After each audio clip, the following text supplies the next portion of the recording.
good morning, good noon, good afternoon, good evening, good night.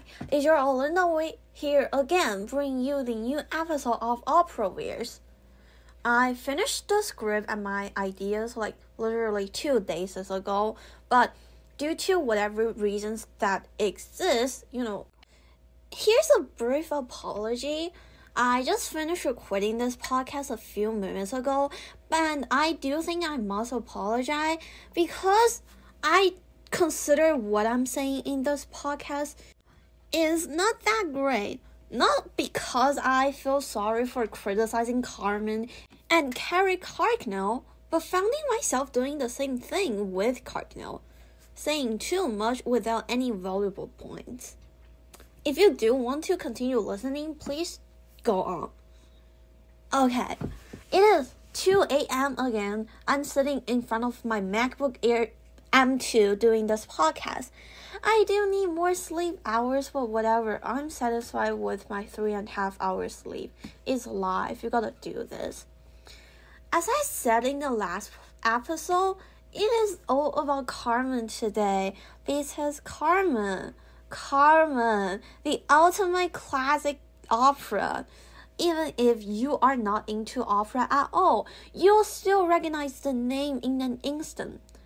It is just so famous that there are so many things that names after Carmen. The classic arias, Habanera,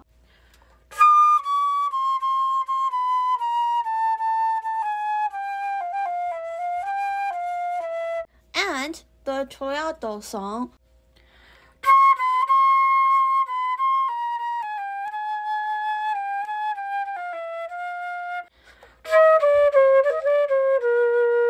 I don't know why I added that troll, but I can't sing, so I don't want to torture my audience.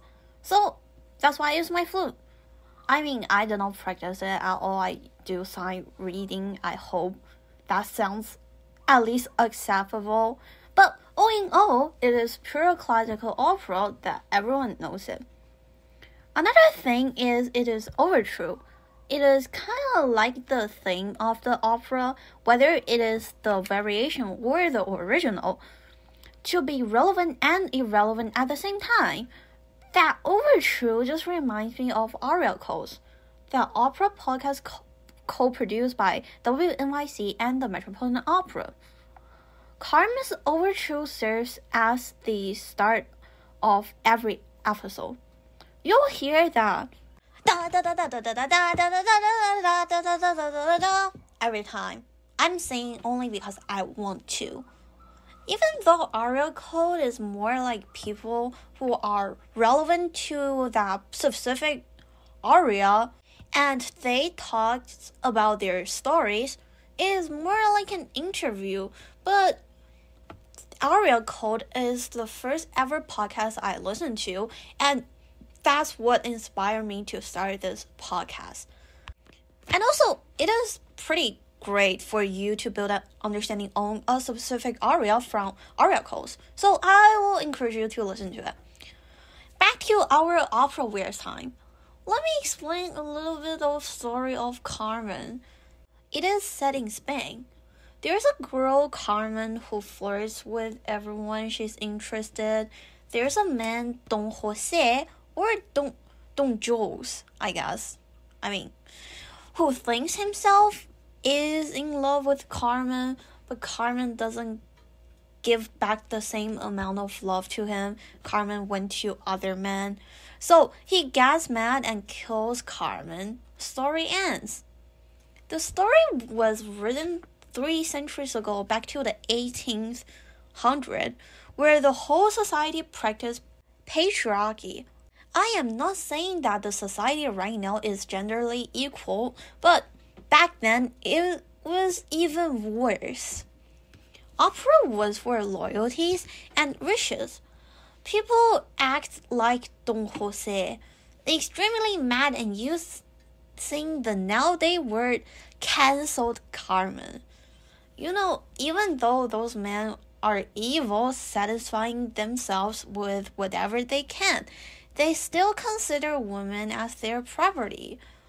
women like Carmen were seen as sinful. It is kind of an interesting topic of why Carmen is so famous. The fact that it is a Spanish story that French people wrote is hilarious. You know, people always do that. Today is the opening day for Puccini's Madame Butterfly in the Metropolitan Opera. Come on, I know, we all know that Puccini never visited Japan before, but still, he made that story. So people often make assumptions based on the other cultures. Back to Carmen. You wrote a story about people from another country, and that story eventually got cancelled and refused by people in your own country. Nowadays, we have a word for it, racism. We are not talking about the feminism or the musical parts of Carmen yet, but the story isn't about showing a kind of privilege and prejudice against a smaller country. Carmen was created in 1874 during the French Third Republic period. If you have some thoughts about history, they got a lot of colonies. French is pretty strong during that period. France. This is kind of like a cultural bullying against Spanish. If you want to create something that you do consider people at your time won't be able to accept, why are you making the main character a foreigner to your native country? Another question that interests me is why Carmen is so famous. Despite Carmen itself having the outstanding and ahead composition and liberal works, I do consider a part of it is people's psychological compensation mechanism. After accidentally canceled the right opera, those white men decide to repair and do something. Of course, Bizet was already dead by that point. Enough for the humanity part. Carmen is still a great opera. That's why me, as a 14-year-old late Z generation, kind of criticize French people a bit. I'm sorry for my French audience, even though I don't think there are any, but if you're offended by that, I apologize too. I'm sorry. Carmen is great, and I do enjoy Carmen.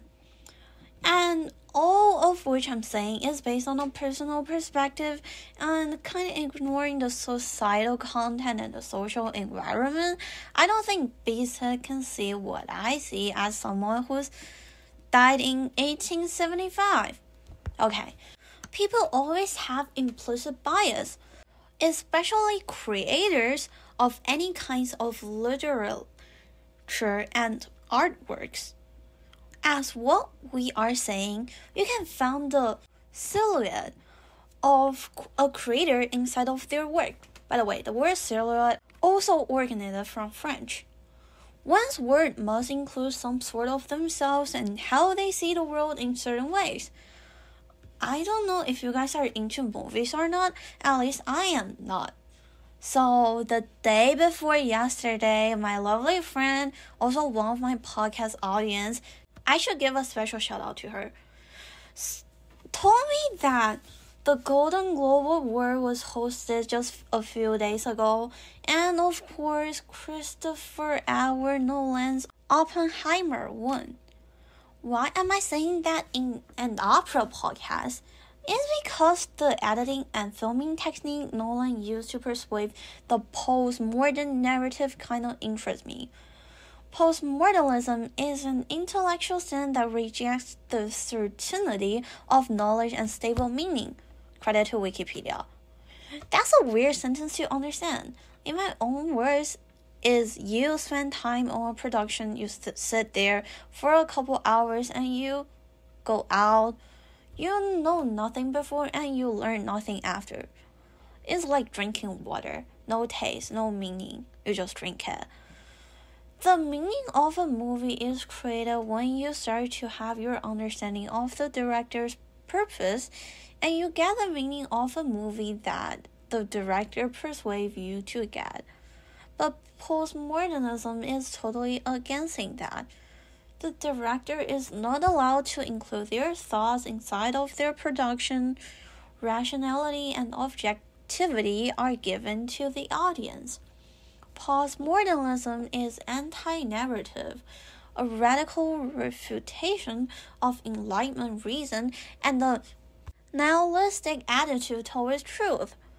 Postmodernism serves as a complete foil to traditional operas. Do you know why I call Bizet Bizet? Only because I'm in a school band and I told my conductor I'm doing this podcast for Carmen, and he was like, Bizet Carmen? I was like, yeah. So I cannot go back from that pronunciation. And also it's kind of like in between the French pronunciation Bizet and the English pronunciation Bizet. So I love to use this. I'm sorry. So Bizet and the librettists Ludovic Hellevy and Heli Milikov, of course, are humans. So they include themselves into Carmen, and one of the missions of us as the audience or as modern people is to react, say something when we see something. That's the meaning of criticals and why they exist. So, as one of the modern people I mentioned, it is Carrie Cracknell who was commissioned by the Metropolitan Opera to reproduce Bizet's Carmen. Cracknell conveys her thoughts on Carmen. She wants to, quotation mark, de-romanize the death of Carmen.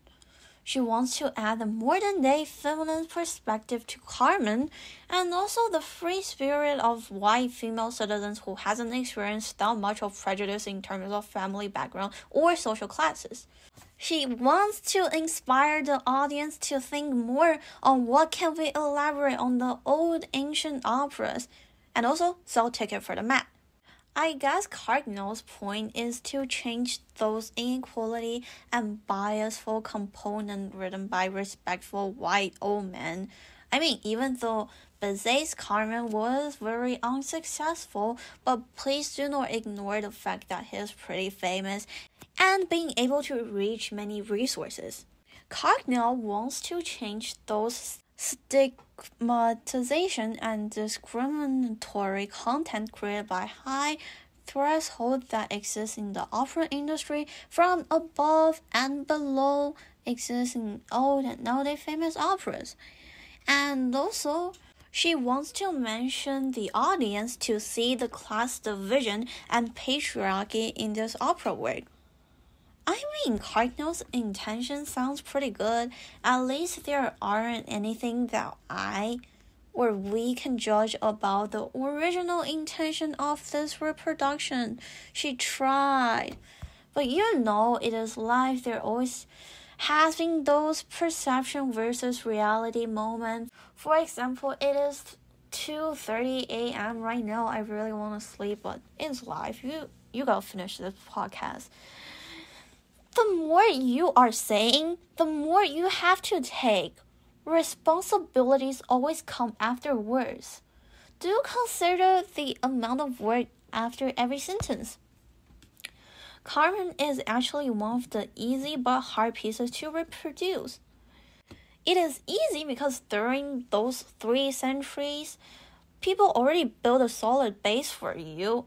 And also, Bizet's original work is already fascinating. It is also hard because if something is classic and famous, there has to be a reason. Why do you think your 1 or 2 years of thinking can easily overdraw the brightness of the old piece? You or we are talking about the privilege of men over women, riches over poor, and upper classes over lower classes. But what Cracknell is practicing at the Met is that kind of privilege a modern people can have over the elder people. If you don't have certain respect over the original work and spending time thinking and determining whether you can do good on this reproduction or not, why did you accept this commission and do all of that? Here's the problem. For hundreds of years, some people often thought Don Jose is the tearful figure who deserved the audience sympathies. It was all because a woman played with his love. He does love that woman so deeply, and he doesn't know how to deal with it. But what we are saying with our present perspective is that Don Jose is the patriarchal figure who thinks women belong to him. It is not only love, but the sense of control that a man has over a woman. The death of Carmen was all because Don Jose is mad that he can't control Carmen, and he does think he loves Carmen. That's the de-romanized Don Jose's motivation for killing Carmen. If you observe closely, some aspect of Don Jose's traits were directly given. He is pretty selfish and he doesn't even realize the trait of himself and the violence action he had taken. Carmen never belongs to a man. She's the forward-thinking woman of her time. She is free. It is the thing. Carmen is a free woman. She loves who she loves, forgot who she wants to forget. And that's why the opera Carmen got disputed after the premiere. Even Don Jose killed her, but Carmen never died.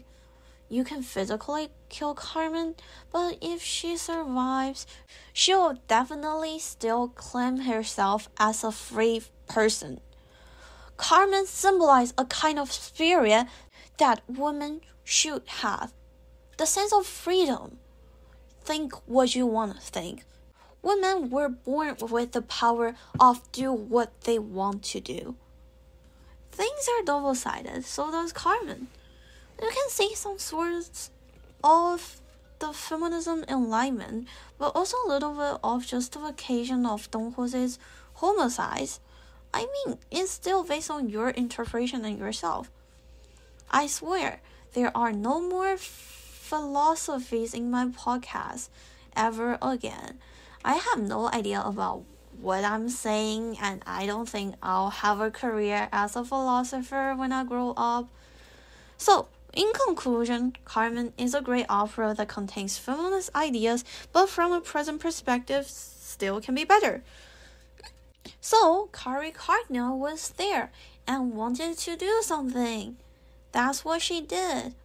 A contemporary American industrial town. Carmen wearing jeans. Carmen dancing Taylor Swift.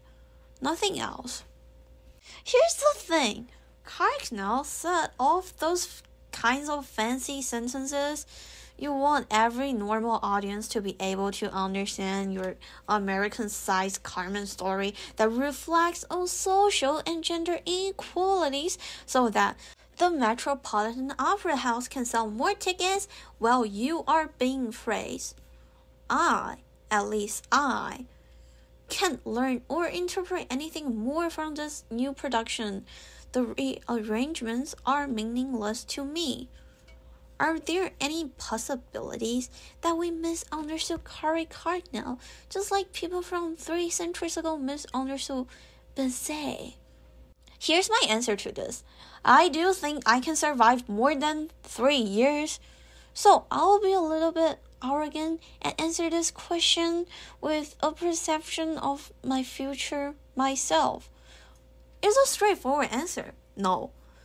If something can't be remembered and regain reputation, there has to be some trace of it. You need trace. It has to be special in some way, otherwise it will be forgotten in time. Time is cruel. Can you see anything from Cracknell's version that differed from the past production of Carmen's? I'm not talking about the setting, but the overall core spirit of the opera. This is a new production that will be forgotten. Like all of the new production which have failed. Matt promotes it.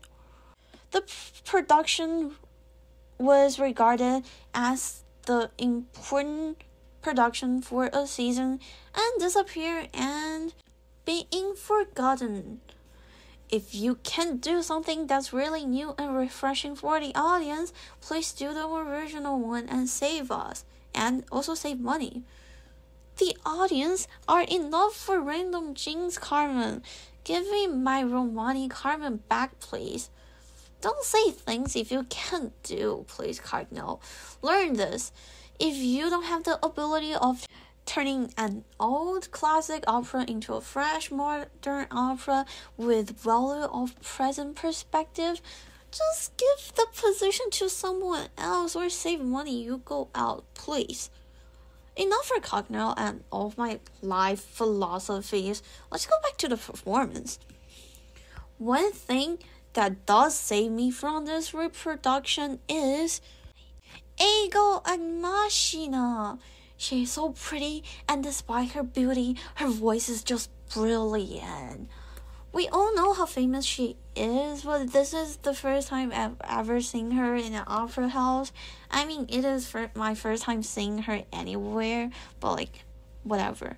There's literally nothing you can say about her singing. I love it, bravo.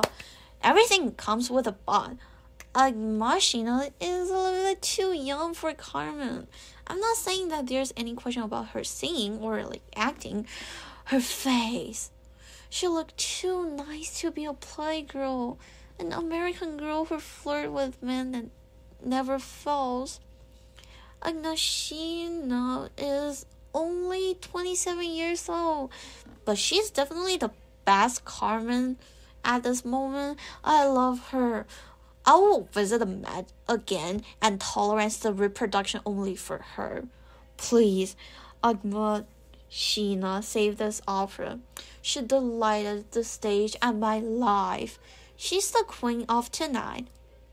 And Angel Blue is also really good. I first knew her through the new production from last season, The Champion. By the way, I also wrote a 2,000 words credit for Champion, but I just don't want to post it. It's a little bit off.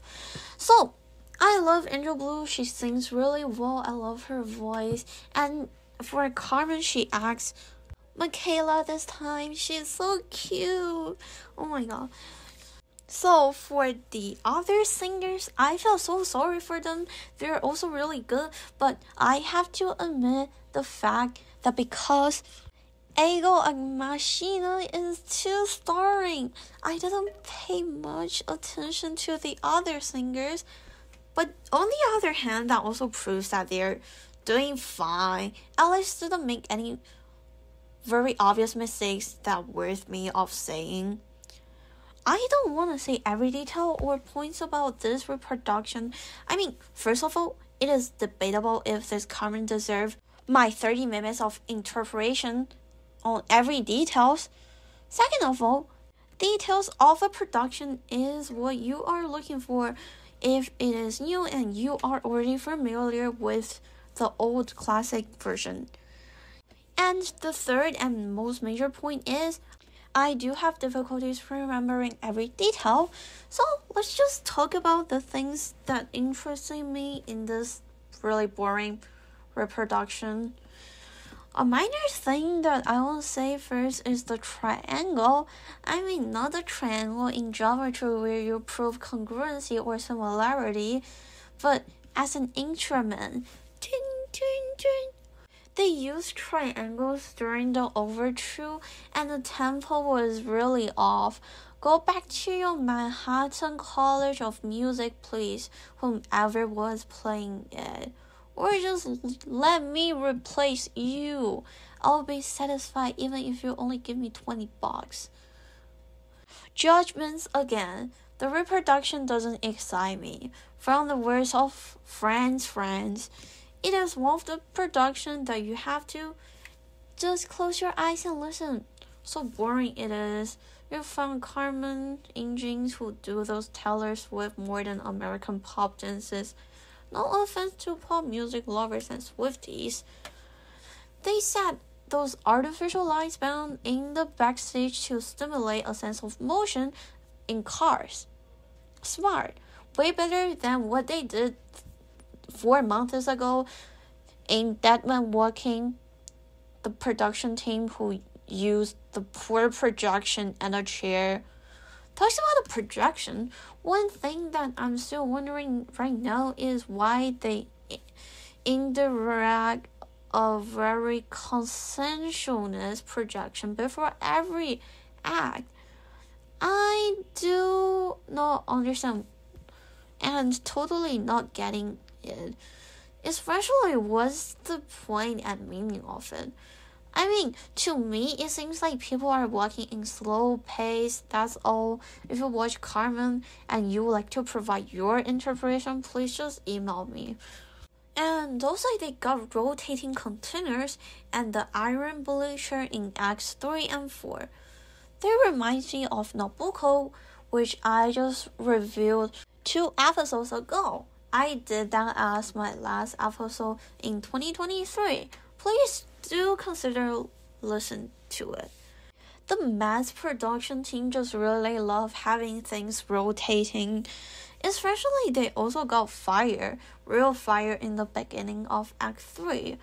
I wanna talk about the CO2, aka carbon dioxide level in the theater again, just like what I did in the Nabucco episode.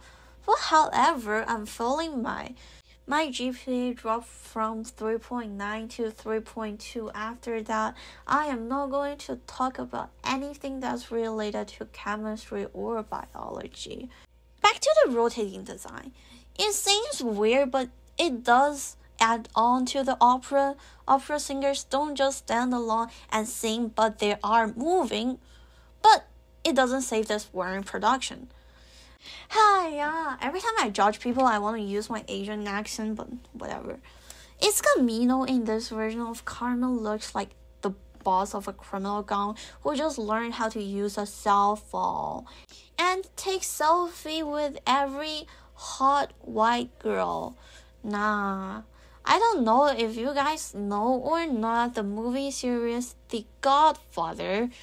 Kyle Callison, who sung Es Camino, looks like a 2000s discotheque version of Marlon Brando. Overall, if I'm a person who never watched opera before and went to Carmen, too bad, too sad. I'll never step inside of the Metropolitan Opera ever again because I had enough pictures of myself with the Met iconic chandelier.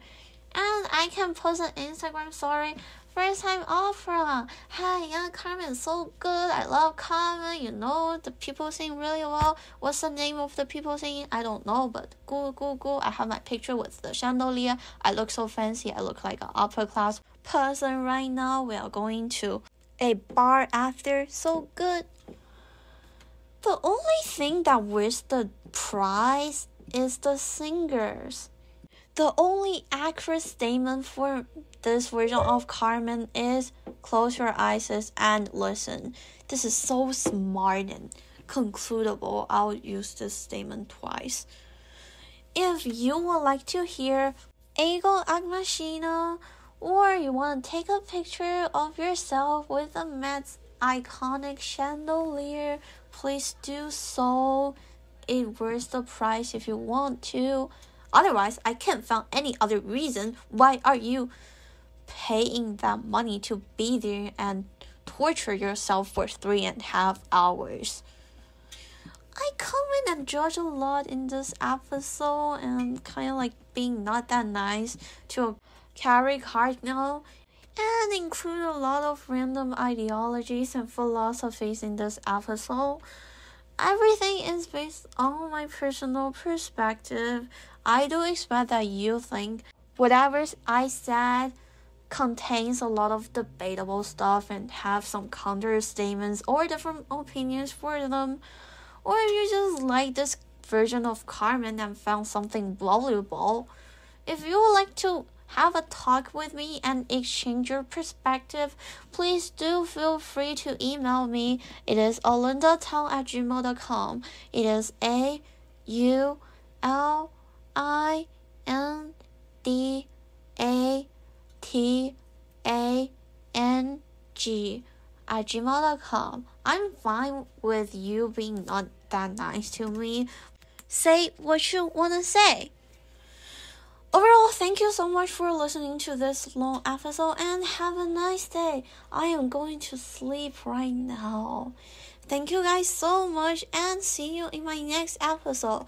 It'll probably about a Princeton concert that I spent $60 travel all the way to New Jersey only for Anthony Rose Costanzo, or about Madame Butterfly. You don't know. I don't know. But I'll make sure I update it at least one episode every week. So, thank you so much again and have a nice day. If you have any questions or comments on this episode, please just email me or I don't know, use your own way to contact me or something. Have a nice day. See you in my next episode. Bye.